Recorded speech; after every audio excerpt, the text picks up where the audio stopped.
Hello, everybody, and welcome back to another episode of the Cinema Wave podcast. The Star Wars crew is back. We're here to talk about episode 4 of the Disney Plus series, The Acolyte. It is the newest Star Wars series that is on the streaming service right now that you guys can be checking out. We've been covering it week to week, so if you guys haven't checked out our first 3 episodes, please go back and do that. But right now, we're going to cover episode 4. I am one of your hosts. My name is Darian Scalamoni. I am joined by my Star Wars buddy all the time, Mark Jacobino. How's it going, Darian? Hey, everyone.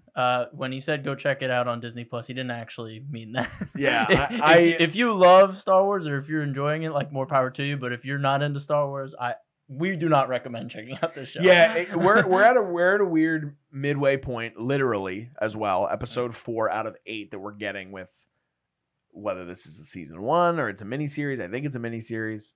I don't know if Leslie Headland has confirmed or denied anything. She said it's emotionally she has it all planned out to be one season, but Disney's always ready to greenlight another season. And if they did, it would be the biggest middle finger to the Star Wars fandom if they greenlit a season 2 for the show, because of just there's obviously unhealthy backlash to it, but then there's also very valid criticism that people are bringing up. Well, let's start there. Yeah. Let's start with the valid criticism of what this show not only is, but what it's representing for Star Wars as a brand as a whole. Mm-hmm. And then I will try to tackle it from the perspective of it just being a television show. Yeah. So you give and that's very valid. I would love for you to start from the Star Wars perspective as the aficionado of the duo that we are. So go right ahead, Mark. Sure. I mean, so far there's definitely been some like canon things that people are concerned about. I know the Ki-Adi-Mundi thing is all over the internet, with him saying that the Sith have been extinct for a millennium in Phantom Menace, and now we see him here involved in the investigation of a potential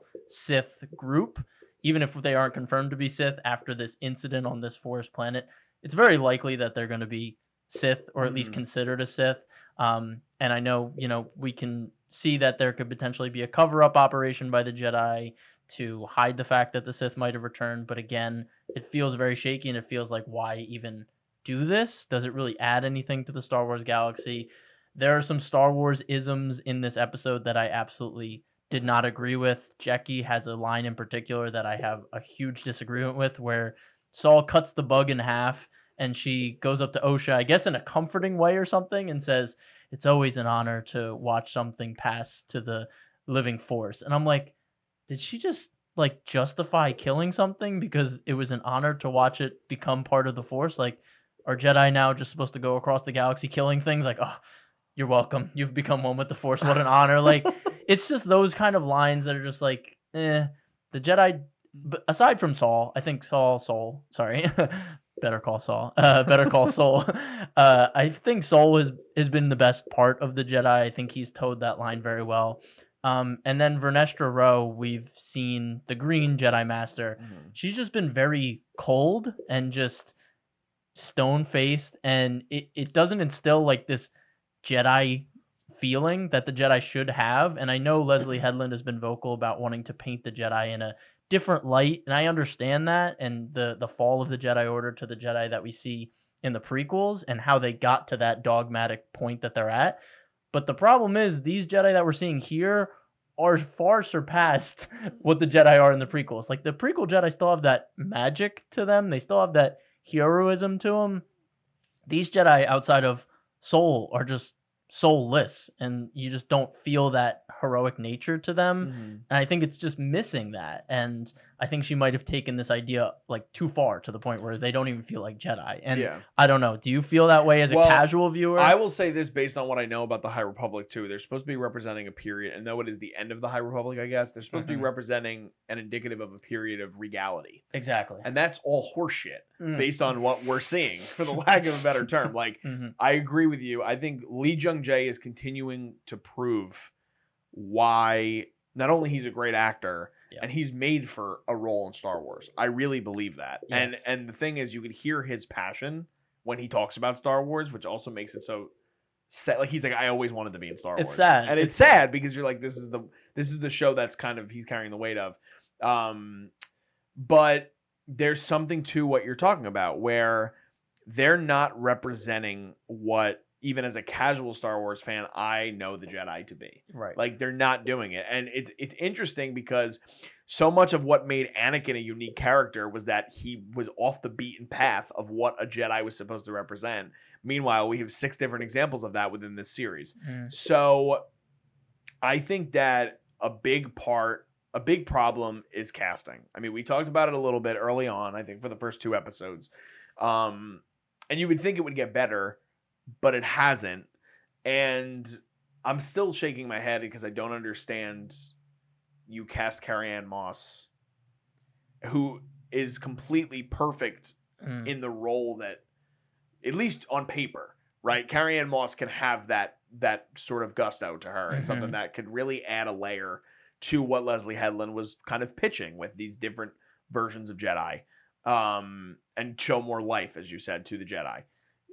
This is just, it kind of seems like she's trying to subvert things in such a way that it feels like it's something entirely different. Yeah. And I think that's what's so problematic about the characters in general with the show. Like, in any type of media, film or television, it all starts with character. Like, you need to have a real understanding and a real earnestness going forward with these people that you're investing your time in to learn about their story. And right now it doesn't feel like they give a shit. Like, and that's the hard thing, even as a casual fan. Like, I don't want to be disrespectful because I appreciate Star Wars. I do. There's a lot of things in Star Wars that I love. I've talked about it a million times on here again, so I won't go into detail. Andor is one of my he said Andor. He said Andor. It's one of my favorite things that I've seen in years. Not even just Star Wars. Anything I've seen in years. Yeah. And I have no frame of reference for Leslie Headland as a showrunner, as a writer, as a creative. So I don't want to point fingers and say, like, that's the problem. But something is going horribly wrong with this show. Like, horribly wrong. In the fact that they cannot get anyone, seemingly, invested in the characters. Yeah. That's a major point in anything, film or television. Yeah. If it wasn't for a character like Homelander, the boys wouldn't be as successful as it is.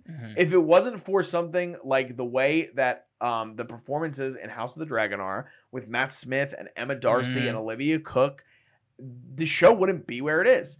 And unfortunately, like, even with Lee Jung-jae's performance, so much of what is happening within the show is not revolving around his character or his purpose. Now, maybe it'll come to that, but I know we were talking right before we started rolling about how people are like, you got to play the waiting game. Guys, we're 4 episodes in. If this is going to be a limited series and we're halfway through and we feel the same way we felt about the characters in episode 1, that's a problem with writing. Right. It is. Yeah. And it might be writing and acting, but a lot of it has to do with writing because you're trying to build these characters up. And they're not doing it. Yeah, there's a lot of talent in the cast, and I think it's unfortunate that they can't stretch their muscles as much because this writing is so heavy-handed and not subtle, and, you know, they tell you exactly what everything is, and that's why I think Lee Jung-jae's performance is so good, because he adds those little details in his facial expressions and his movements to just make his character feel like there's something more behind just the words he's saying, which is funny because he's doesn't even speak English natively, and he's adding more value to the words that they're giving him in English. But there's so much truth to what you're saying. I mean, pacing is a big issue. We are 4 episodes in. I feel like we still don't know a lot about these characters. We're halfway through the series, and I think if you look at any other series, if you're halfway through a season, you're so much further along than what we are at the Acolyte. So when you say things like, oh, you know, we just have to wait till it pays off, it's like, well, when you think about it, even shows that are slow burns, even halfway through the season, you still have something to grab onto. There's no real moment in these first 4 episodes that I'm like, that's the moment I'm going to remember from the first half of The Acolyte. Like, there's a flashback episode, but I just know it as the flashback episode. It's not like anything happens in it where I'm like, that moment, that's the moment.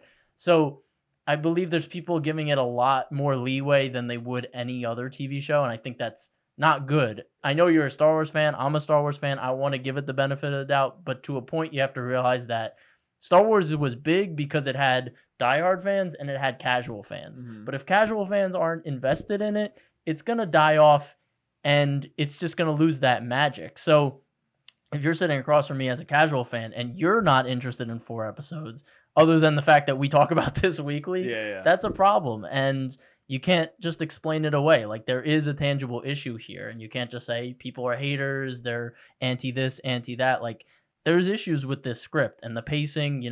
We don't have these character moments. Halfway through this episode, we can talk about it. Obviously, spoilers.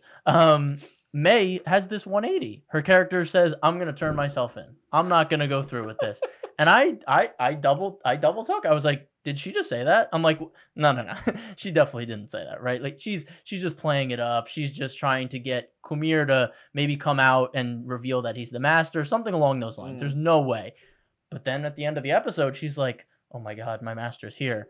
So I believe she genuinely meant that. She was like, "Oh, I'm done. I killed 2 Jedi, but Osha's alive." But there's no moment in between any of the episodes where we see her maybe sitting on the ship on the way to this forest planet, like contemplating, like, what am I doing? Is this the right thing to do? Maybe connect with Osha through the Force. Like, what do you do? Like, you're alive. I can't believe you're alive. Nope. We just drop on the planet. She's like, "Oh, I'm so tired. I need to sit down." And then she's like, epiphany.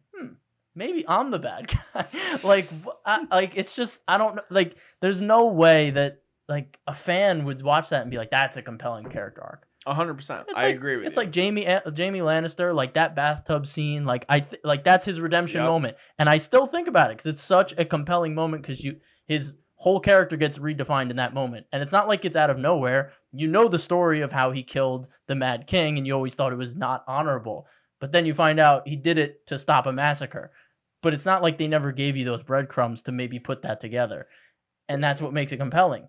Osha, or May, it's like, what are the breadcrumbs to her turning around? And people were like, "Oh, well, she let that bartender survive in the first. There's some light in her." I'm like, what? But then she still goes and kills another. I'm like, I don't know what you're talking about. In sequence order, it doesn't make any sense. Right. It's not even like that just happened. Yeah. So there's 2 things that I want to definitely talk about that you just kind of at least touched on a little bit.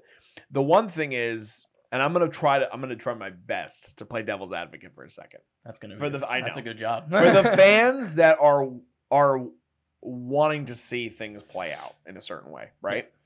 I can understand from the framework of what the Acolyte is supposed to represent why people want to get behind it. Yeah. 1,000%. This is a show that is based in a different time period within Star Wars that we have never seen played out on screen. Mm-hmm. That in and of itself is an exciting thing. It should be, by any stretch.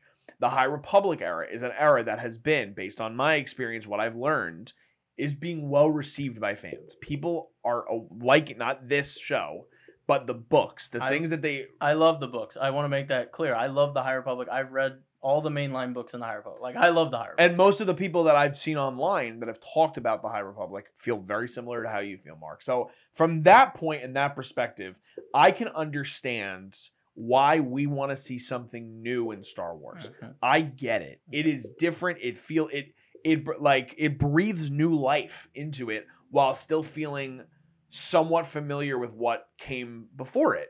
That's what The Mandalorian did so well in season 1. It made you feel like it was new. It was a different perspective. It was coming from a new writer. I mean, and again, I understand Filoni was involved with it, but it was Favreau's fucking show. Mm-hmm. And Favreau had never been involved with Star Wars, and he did a great job at understanding that. And they talk about it, and I love is it called Disney Gallery? Yeah, right. Yeah, the Mando, it's great. They're so good. I love that Disney invests in those documentaries and gives us the background to all these things. Yeah.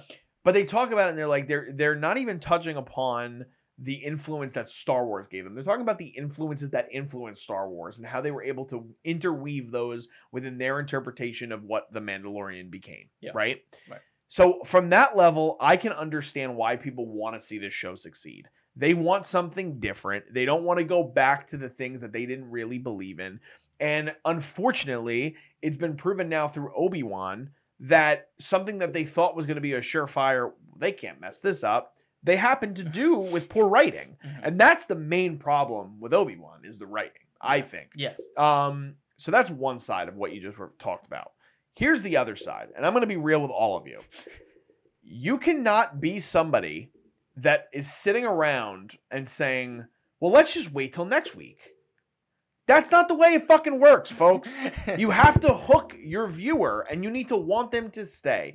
And we're at a time now even in the last month, we've talked about it with Yes. how many shows are on the air that are doing great things that are at least, even for the people, if you haven't watched, we do The Boys on here too, and there are moments in The Boys this season that we don't love, but there are moments in The Boys that keep us invested and keep us wanting to come back, even if it's not to the same level that we thought the previous 3 seasons were. The problem with this is that people are wanting us to wait for a shoe to drop, waiting for something to happen, and it's like, well, if you just stick with it a little longer, you'll get to where you want to get to. No, give me something, anything, as you alluded to, with character moments, specific things that can stick in your mind and you can remember them. And that's where I think about like the difference between even Mandalorian season 3 and the Book of Boba Fett, with those 2 episodes in Book of Boba Fett. Like, I remember those 2 episodes being in Book of Boba Fett because they stood out to me, and there was a lot of importance that came with Din's character arc in those 2 episodes. I really can't recall much from Mandalorian season 3. Want to know why? Because it's the worst season of the show. And it's also the most recent season of the show. So it has nothing to do with time. Right. So my problem with people that are saying, wait for this to happen, you are in a position in which you are pushing viewers, in which you're trying to move them to a point in which you're trying to leave, like they're leaving the breadcrumbs. And they're like, well, you know, if you just wait, something might pay off. But that's not the way television works, especially successful television. Like, there's too much competition nowadays, and people don't have enough time to like invest all this time for maybe episode 7 to be amazing. Like, even if episode 7 is amazing, the journey to get there still isn't well written, and it's not like episode 7 is going to fix all of the issues that we've been talking about now. It's not how it works, like you said. So, you know, I'm always going to be cautiously like optimistic. I'm always going to be hopeful for Star Wars, and there are directions they could potentially go, but I just don't think that the payoff here is going to be some mind-blowing revolution that everyone is going to be like, oh, they were right. We needed to wait. They would need to turn us around so quickly. Yeah, it's not happening. At such a like insane pace. Like, next week's episode would have to be one of the best episodes of Star Wars television. Oh, easily, yeah. For us to even consider it being in the lexicon of something that could be as good as they want it to be. We've talked a lot of roundabout stuff. Yeah. Should we dive into like specifics with the episode? So I'm curious. What did Soul? I think had a very interesting episode. He was very on edge. He had a lot of moments where we didn't exactly know what he was doing, and he has this very interesting scene with Vernestra and Osha in the first couple minutes. What did you feel about Soul in this episode? Did he feel different to you? Because he felt different to me in a good way. Did he come off? I didn't get a grasp of that in particular. Okay, was there something in so in the beginning when he's like, we need to get to the master, so we need to get to May, and to get to May, we need to give her something she wants. And then Vernestra's like, oh well, we have something she wants, and you know, Soul kind of goes like, yes, and then he goes up to Osha, and he's like, I need you to get to May to get to the master. And she kind of understands that she's being like used, and I felt it was very interesting. I thought it made Soul's character feel a bit more manipulative and more of like he's your best friend. He's really nice to you. He's really comforting, but he really doesn't have your best interest in mind. And I think that might be the angle they're going to try and play, where by the end of the series, Soul ends up being a big issue and maybe the main reason that the thing with the Coven happened. We see in the first episode or the second episode, he catches Osha as she's falling off the ledge. He has that opportunity to use the Force and catch May, but he doesn't. Yeah. And he catches Osha, and then May's dead, and it seems like he's told everyone that May is dead since the incident happened. Yeah. So he's covered that up, and he probably could have saved her. And now he's specifically using Osha to get to May, to get to the Master. Yeah. And it just seems like he's changed a little bit, and then he's very on edge. Like when that bug shows up, he's like, "Get out of my way, everyone!" Takes out his lightsaber, cuts it. He's like, "All right, let's keep moving." And then every turn, he's always just like looking around, and it feels like they're setting it up for like him to be not the bad guy, obviously, but to be a different person than what we thought he was. Because I think everyone right now is like, oh, he's like the really nice, the Jedi you want on your side. Like yeah, no, there's definitely... He has the really kind eyes. There's definitely a different layer to his character, and I agree with that. And you see it in the scene, too, when he does eventually come up to Osha, and he's like, I don't want May to get hurt. And it's like, bro, you let her die. You know what I mean? Like, so there's something with that where he is definitely playing Osha a bit, like or it at least feels that way. In terms of where he can go from there, I don't know. I think that it would definitely be more interesting for his character to have him have that aspect to him, right? Because like you said, like he does have those kind eyes, and like you kind of see that in Squid. You never watched Squid Game? No, but I know. Yeah, like there are elements of that to his character in Squid Game where like people just kind of learn to trust him a little bit, and like he's kind to his kid, but at the same time he's kind of a gambler and a lowlife. So that would be an interesting thing and direction to go in. But again, I'm not surprised. Lee Jung Jae is a great actor, and I think he's doing great work in the show. Yeah, and I think the reason it's a potential is because he's adding those little bits to his character. For the end, what did you think about the end? Because the cliffhanger happens, and a lot of people are like, "What a great cliffhanger!" For me, again, it's a manipulative cliffhanger. 100%. It's a cliffhanger, so you show up next week, not because this was a satisfying ending, and you want to see next week. This was very manipulative. I think cliffhangers ending right before action is about to happen is one of the biggest BS things ever. Vinny's in the studio. He knows the anime trope of them cutting right as the battle's about to begin. That's a popular trope. That's a huge trope. Okay. Well, because everything was serialized in anime, so like it would be weekly episodes of like 100 weeks in a row. So they would have to stretch it out. Yeah. But it's like a trope, and you don't want to see an anime trope from 90s anime in a $180 million Star Wars show. A live action. What are we doing? No, I agree, because it gets so you finally get to a point in this episode where like we're finally getting a reveal on this guy. I felt something. Sith, I was like, ooh. Yeah, ooh. We finally get to a point where you're feeling something. You're like, oh man, like, and everybody's on edge in the scene, which makes it kind of adds that extra layer of tension. Yeah. And I will say, if I can give flowers to anything in this show, I do think that in moments where tension does arise, they do a good job of sort of laying that out and making the viewer feel that. Sure. I think a good example of that also was that sequence. I believe it's episode 2, right, where you have like the fight between May and Soul. Yep. Is that episode 2? Yep. I think they do a really great job of kind of being like, what the hell is about to happen right now? Like they do a good job of keeping that. And again, the show is described as a mystery. But there's like you cut at a time where like you're finally getting a little bit of heart rate elevation, and then they're like, no, we're just gonna leave it there. Yeah. And then it's like, but why? Like, and the other thing, because to me, this is the shortest episode. I think so. So why, like, again, the filmmaker in me is like, are you doing this because you don't have enough? That's how I think. Yeah. Because you could have just extended this and you could have ended it in a different place, leading us up to the next episode.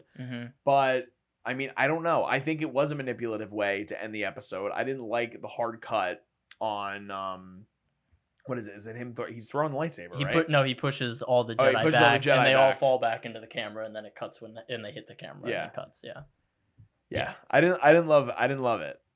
Yeah, it wasn't good. It was like, it's funny because people will be like, oh, well, cliffhangers are supposed to leave you wanting more, but it's like, yeah, but they need to complete that story. It's not you don't just like cut in the middle of something. Yeah. Like it needs to be a completion, and then you're like, oh, I want to see next week. Yeah. Just like Game of Thrones. A completion that leads into something else. Exactly. So, even like the cliffhanger ending of House of the Dragon, I don't want to like spoil it, but it ends where it's like an oh shit moment, and you're like, oh, what's gonna happen next? And then it's like boom, and then you're like, great, now I get to wait for those 2 years, and I'm excited when we get there.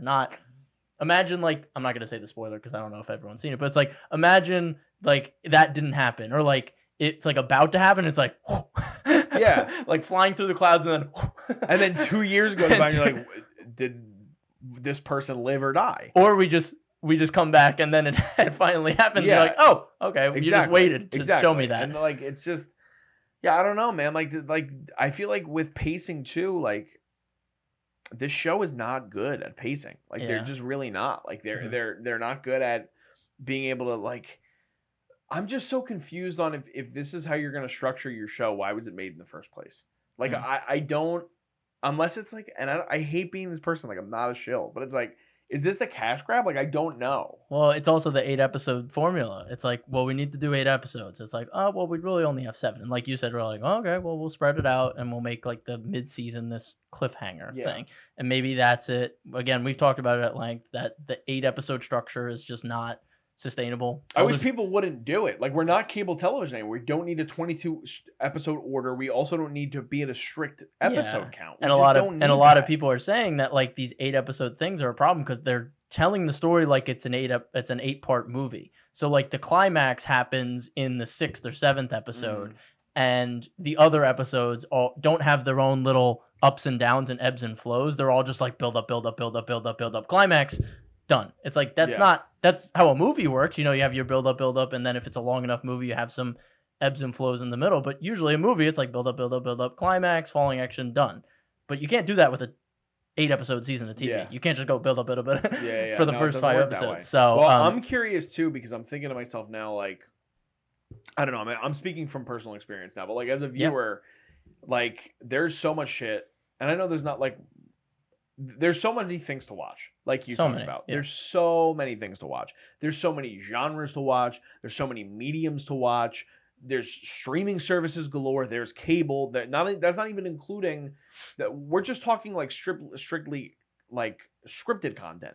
There's reality television. There's the news. There's the sports. There's tons of things for people. Tons of things for people to watch. I get excited when there's something that I want to watch and it's shorter. Like not in terms of length of the episode. I'm saying like if I see like there's a 4-episode miniseries in comparison to a 10, and I know that episodes 1 through 3 are awesome, I'm so pumped that I'm about to get the conclusion in episode 4. Right. And I don't have to continue to watch on. I feel like most viewers are like that because also we have these short attention spans now because of cell phones and things like that. Yeah. So I don't understand why that episode count thing is still a thing. That's like ingrained in people's brains. Except for Andor. But it hurt, and that was 12 episodes, but they found a really great way to construct it in a way where they were able to manipulate time. Yeah. And it worked. It benefited greatly. It's the only Star Wars show that's 12 episodes. Yeah. No? Yeah. And then Obi-Wan was what? 6. But that was supposed to be a movie. Like that script went through so many things that like it was supposed to be a movie. Yeah, so like I don't think they had any idea what that was going to be. So they just put that together. All right. So here's another example. Yeah. Squid Game. Just brought it up. Yeah. 9 episodes. It's an odd number. It's between 8 and 10. But it works. It worked. It's the most viewed television program in the history of streaming. Yeah. So I'm sick of them trying to pigeonhole. Yeah. I think I'm like getting frustrated now because it's like you are taking. I think I get frustrated with it because you want to sell people on good things. You want to sell people on like for the people that aren't fans of Star Wars, like I want to be able to be like, no, but there's something for everybody in Star Wars. And the opportunity of what they could have done or they could be doing with the Acolyte, they're not doing. They're clearly not doing it. And like you said, I'm a casual Star Wars fan and I go back and I watch things in Star Wars and I try to like, again, connect with these characters, but I'm not connecting to anybody for the most part in this. And you're somebody that is so immersed in the world of Star Wars. And there are things on that level that I can't even understand, that there are even deeper frustrations, whether it has to do with canon or whether it has to do with something that the Jedi stand for. So if you're getting this reaction from any and everybody, you have a massive problem on your hands and you need to course correct. Like you genuinely need to take a step back and you need to course correct and be like, what are we doing wrong?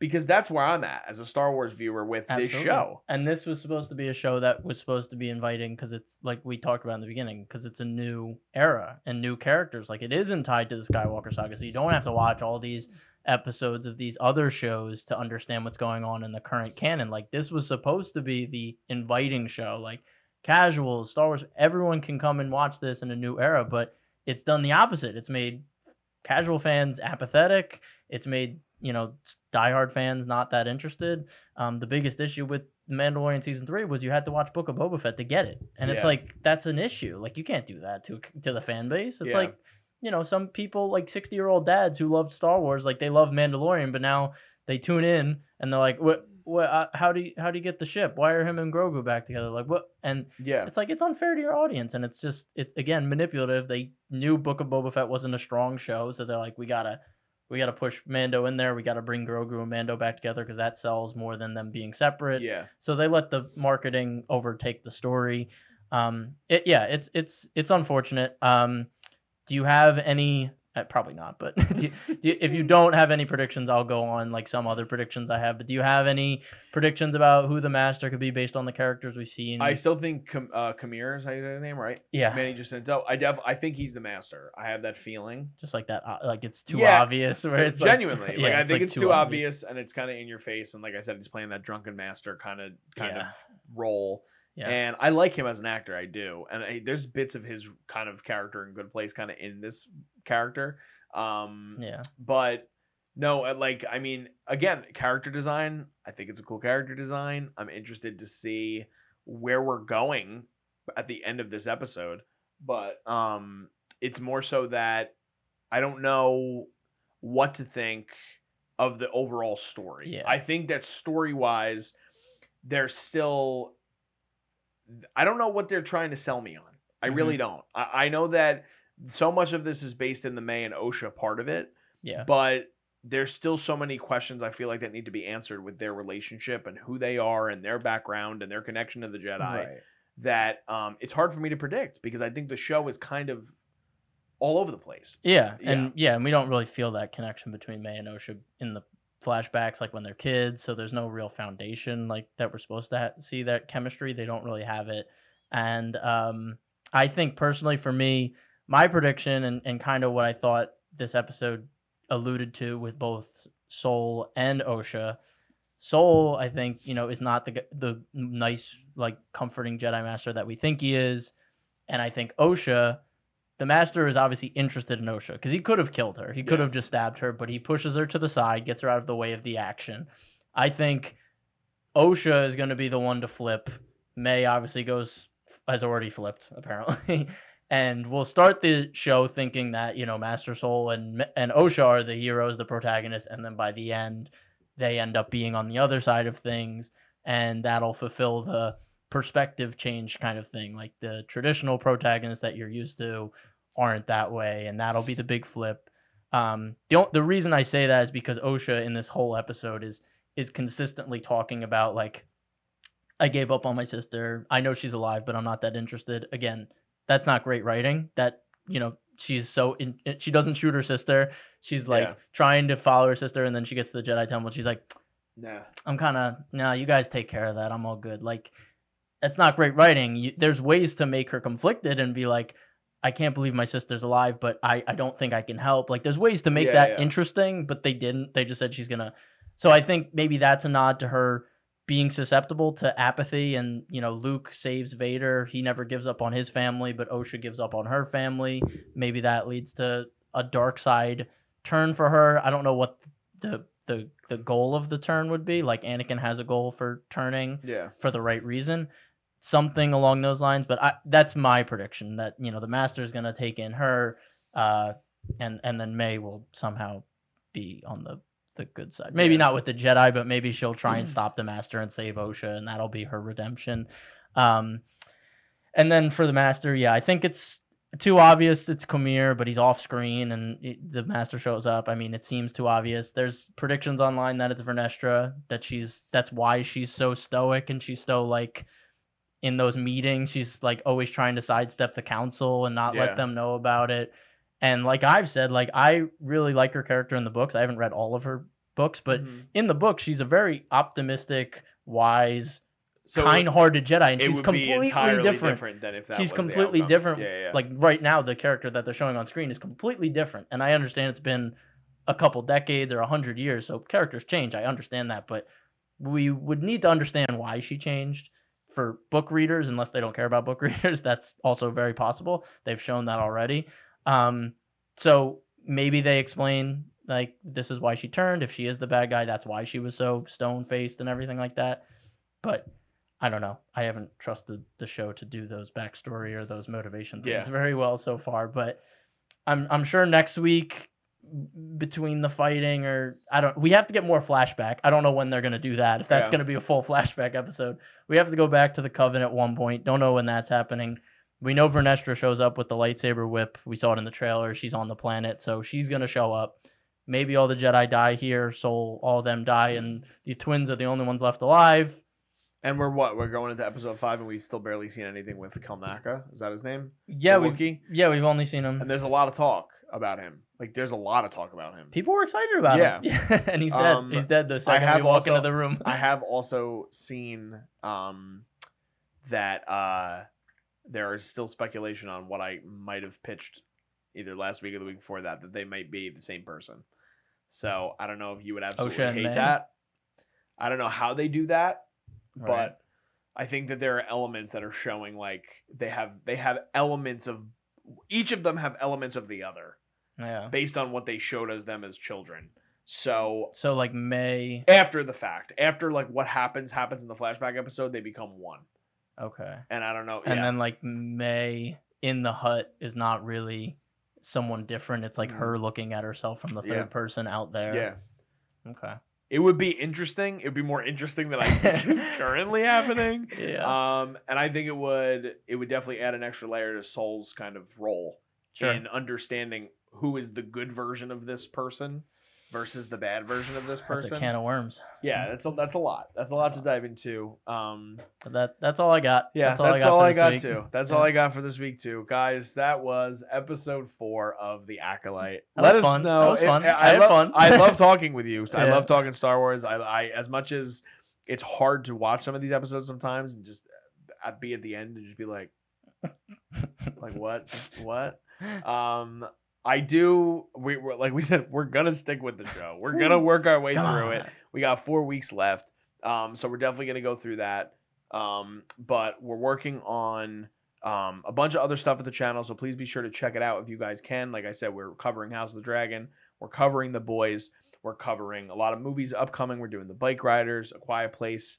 So a lot of other things coming. But Mark and I will be here every week for you guys to keep covering The Acolyte. So let us know in the comments. Maybe you don't like the show just as much as us. I know there have been people commenting and letting us know, like, what is the big problem with the show? And other people commenting, it's the writing. So people do agree. Yeah. But we love to have a conversation with you guys on the channel as well. So please be sure to, if you guys can, comment your thoughts. And please subscribe to our channel, the Culture Wave Media Network. We are on the road to 500 subscribers. Woo. So your help would be great in that. And then I'm just going to let Mark pitch or let you guys know about what he's got going on with his own channel as well. Yeah, appreciate it. So, yeah, I run the Star Wars Mark of Balance podcast, talking about Star Wars a little more in depth than what me and Darian do here. We bring a more casual view to Star Wars, but on my channel, I do a little bit more of a deep dive into the episode. I like to still think it's very casual, inviting for casuals and also diehards if you really want to get that. So you can follow me on Instagram at @star_wars_Mark of Balance. I talk about everything: books, TV, video games, anything in Star Wars. I'll be talking about it. So would love to see you over there. So appreciate it. Yeah, absolutely. Definitely check that out. And guys, if you can, like I said, please just let us know your thoughts on this episode because we want to continue the conversation with the community in the comments as well. You can follow us on social media at CinemaWave Media and at _CultureWave Media on Instagram, as well as at CinemaWave Media on TikTok and Threads, and just CultureWave on Facebook. Just signing off, I am Darian Scalamoni. I'm Mark Jacobino. And we'll see you guys next time. This is The Culture.